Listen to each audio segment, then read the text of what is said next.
Hello. मैं सन्नी कुमार गौतम। स्वागत है आपका आज मेरी क्लास में। आज हम लोग जो पिछली क्लास में हम लोगों ने जो फिजिक्स पढ़ा था क्लास टेंथ का, आज उसी क्लास को आगे लेके हम लोग चलते हैं। ठीक है। तो पिछली क्लास में हम लोगों ने क्लास टेंथ की जो फिजिक्स पढ़ी थी उसमें प्रकाश के बारे में हम लोगों ने पढ़ा था कि प्रकाश क्या होता है, प्रकाश का परावर्तन क्या होता है, इसके बारे में हम लोगों ने पढ़ा था। तो आज उसी क्लास को हम लोग आगे लेके चलते हैं कि प्रकाश के परावर्तन के बाद हम लोग क्या पढ़ने वाले हैं। ठीक है। तो हम लोगों ने जो पिछली क्लास में प्रकाश के जो परावर्तन पढ़े थे उसके उसके प्रकार पढ़े थे। आज हम लोग पढ़ेंगे प्रकाश के परावर्तन के नियम के बारे में पढ़ने वाले हैं। ठीक है। ठीक है। तो हमारा आज का जो टॉपिक है वो है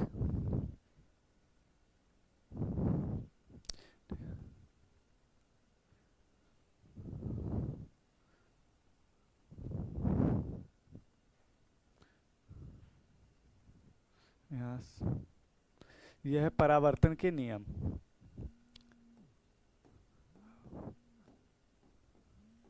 परावर्तन के नियम। ठीक है। परावर्तन के नियम। ठीक है। आज हम लोग पढ़ेंगे परावर्तन के नियम। परावर्तन के नियम क्या होते हैं, ये कितने प्रकार के होते हैं, इनके बारे में हम लोग पढ़ने वाले हैं। ठीक है। देखिए, जैसे परावर्तन के जो नियम होते हैं, परावर्तन के कितने नियम होते हैं, तो दो नियम होते हैं। ठीक है। परावर्तन के दो नियम होते हैं। दो नियम होते हैं। दो नियम होते हैं। अब ये नियम कौन कौन से होते हैं इनके बारे में हम लोग पढ़ने वाले हैं। ठीक है। तो जैसे इसके जो दो नियम होते हैं, जिसमें पहला नियम क्या होता है, जैसे इसका जो फिगर होता है, इसके फिगर को पहले हम लोग ड्रॉ कर लेते हैं। ठीक है। ये देखिए यहाँ से, ये कोई सरफेस हो गया या सतह हो गया। ठीक है। ये कोई चिकनी सतह हो गई। ठीक है। ये कोई चिकनी सतह हो गया। अब यहाँ से प्रकाश की किरण इस पर आई और टकराने के पश्चात यहीं से क्या कर गई, वापस लौट गई। ठीक है। तो जो आने वाली किरण है, ये कौन सी किरण होती है, आपतित किरण। ये हो गई आपतित किरण।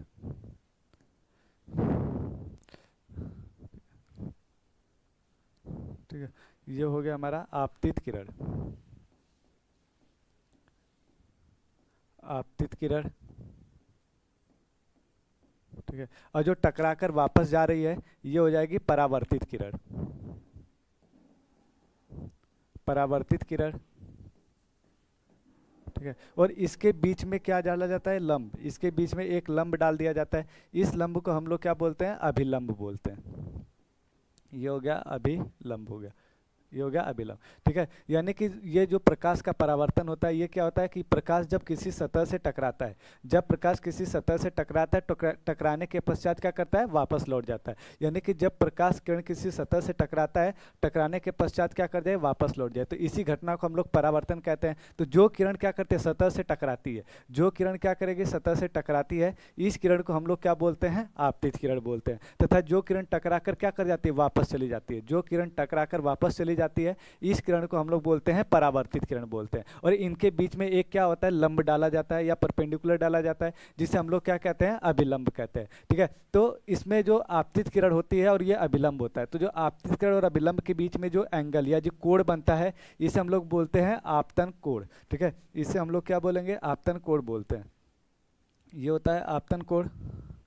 इसे हम लोग एंगल आई से प्रदर्शित करते हैं। और जो अभिलंब और परावर्तित किरण के बीच में जो कोण बनता है, इसे बोलते हैं परावर्तन कोण, और इसे एंगल आर से प्रदर्शित करते हैं। यानी कि ये आपतित किरण है और ये अभिलंब है, इसके बीच में जो कोण बना है, इस कोण को हम लोग क्या बोलते हैं, आपतन कोण बोलते हैं। ये कोण हमारा क्या कहलाएगा, ये कहलाएगा आपतन कोण। ठीक है। आपतन कोण कहलाता है।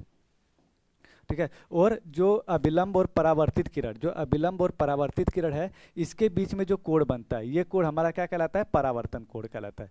ठीक है। ये हो जाएगा परावर्तन कोण।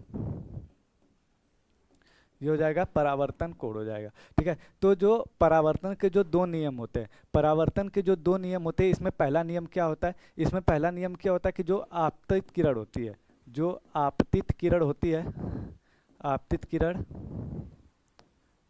का मैं अभिलंब, अभिलंब और और परावर्तित किरण, परावर्तित किरण तीनों एक ही बिंदु पर मिलते हैं। तीनों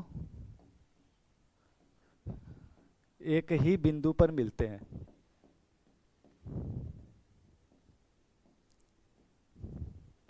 एक ही बिंदु पर मिलते हैं। एक ही बिंदु पर मिलते हैं।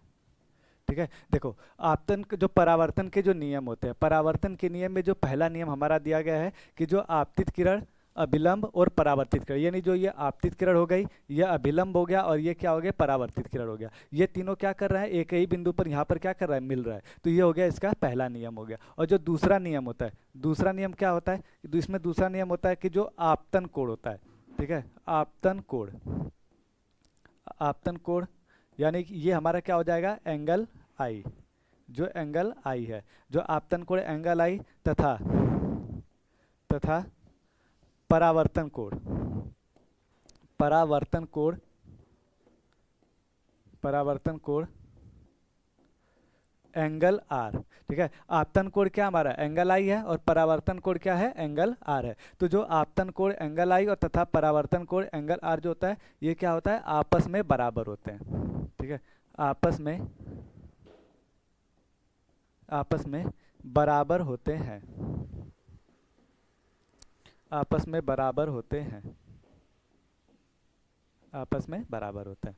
ठीक है, तो परावर्तन के कितने नियम होते हैं, 2 नियम होते हैं। कौन कौन से नियम होता है, पहला नियम क्या होता है कि आपतित किरण, अभिलंब तथा परावर्तित किरण तीनों क्या करेंगे, एक ही बिंदु पर मिलते हैं। ठीक है, देखिए ये आपतित किरण है, ये परावर्तित किरण है और ये क्या हो गया, अभिलंब हो गया। तीनों कहाँ मिल रहा है, एक ही बिंदु पर मिल रहा है। तो ये हो गया पहला नियम। दूसरा नियम क्या होता है कि आपतन कोण, यानी आपतन कोण जो एंगल आई तथा परावर्तन कोण क्या है, एंगल आर, ये आपस में क्या होते हैं, बराबर होते हैं। ठीक है, तो मतलब कि अगर एंगल आई का मान कितना है, अगर 45 डिग्री है तो एंगल आर का वैल्यू भी कितना हो जाएगा, 45 हो जाएगा। यानी कि प्रकाश अगर 45 डिग्री के कोण पर किसी सतह पर आपतित होती है, अगर कोई प्रकाश की किरण 45 डिग्री के कोण पर किसी सतह पर आपतित होती है तो ये 45 डिग्री के कोण पे ही क्या हो जाएगी, परावर्तित हो जाएगी। यानी कि जो आपतन कोण होगा और ये परावर्तन कोण, ये दोनों क्या होंगे, आपस में बराबर होंगे। ठीक है, अब देखिए, अब हम लोग पढ़ते हैं, इसमें ना एक इम्पोर्टेंट लॉ आता है, मोस्ट इम्पोर्टेंट। ठीक है, इसमें क्या आता है, एक आता है स्नेल का नियम। ये आ जाएगा स्नेल का नियम।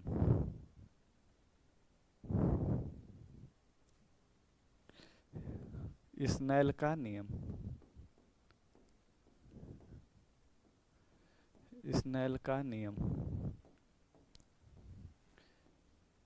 ठीक है, इसको बोलते हैं स्नेल्स लॉ, स्नेल्स लॉ।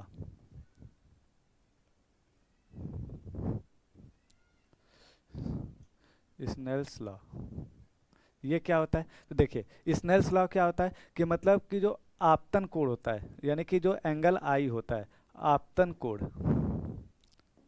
आपतन कोण की जया, आपतन कोण की जया, जया का मतलब हो गया साइन, यानी आपतन कोण की जया क्या हो जाएगी, साइन आई। ठीक है, आपतन कोण की जया साइन आई तथा परावर्तन कोण, परावर्तन कोण, परावर्तन कोण की जया, परावर्तन कोण की जया, इसको क्या बोलेंगे, इसको बोलेंगे साइन आर, साइन आर का अनुपात, का अनुपात एक नियतांक होता है, एक नियतांक होता है, एक नियतांक होता है। ठीक है, देखो स्नेल का नियम क्या होता है, ये जो स्नेल का नियम होता है इसमें यह बताया जाता है कि जो आपतन कोण की जया, आपतन कोण की जया साइन आई, यानी जो आपतन कोण होता है इसको हम लोग आई से प्रदर्शित करते हैं और जया का मतलब हो गया साइन। तो आपतन कोण की जया साइन आई तथा परावर्तन कोण की जया क्या, साइन आर का जो अनुपात होता है वो एक नियतांक के बराबर होता है। यानी हम लोग इसको ऐसे बोल सकते हैं कि जो साइन आई होता है, साइन आई अपान में साइन आर, साइन आई अपान में साइन आर, ये किसके बराबर होता है? तो ये एक नियतांक के बराबर होता है। ठीक है, ये एक नियतांक के बराबर होता है। ठीक है, ये क्या होता है? एक नियतांक के बराबर होता है।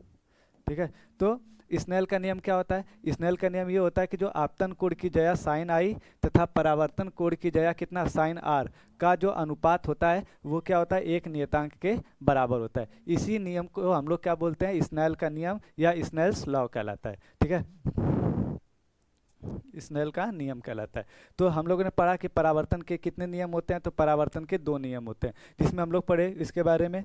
यहाँ से देखिए, परावर्तन के 2 नियम होते हैं। तो इसमें हम लोग पहले पढ़े थे आपतित किरण, अभिलंब तथा परावर्तित किरण। तीनों कहाँ मिलता है? एक ही बिंदु पर मिलते हैं। जैसे ये आपतित किरण हो गया, ये अभिलंब हो गया और ये परावर्तित किरण हो गया। ये तीनों कहाँ मिल रहा है? एक ही बिंदु पर मिल रहा है। तो यह हो गया पहला नियम। और दूसरा नियम इसका क्या होगा? जो आपतन कोण होता है कितना? एंगल आई, तथा परावर्तन कोण कितना होता है? Angle R. ये आपस में क्या होते हैं? बराबर होते हैं। ये आपस में क्या होंगे? बराबर। अगर एंगल आई की वैल्यू अगर 45 अंश है तो एंगल आर का वैल्यू भी कितना होगा? 45 अंश होगा। इसका मतलब ये हुआ कि जो आपतित किरण जितने अंश के कोण पर सतह पर आपतित होती है उतने ही अंश के कोण पर यह सतह से क्या होगी? परावर्तित होगी। ठीक है, और इसके बाद हम लोग पढ़े इंपॉर्टेंट लॉ में हम लोग पढ़े कि स्नेल का नियम। तो स्नेल के नियम में हम लोग को क्या बताया गया कि जो आपतन कोण की जो जया होती है, आपतन कोण की जया यानी कि साइन जो आई होगा, आपतन कोण की जया साइन आई तथा परावर्तन कोण की जगह क्या? Sine R. इसका जो अनुपात यानी जो रेशियो होता है एक नियतांक के क्या होगा? बराबर होगा।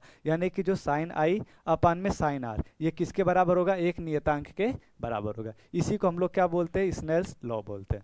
ये क्या हो जाएगा? Snell's law. ये हो जाएगा स्नेल्स लॉ हो जाएगा।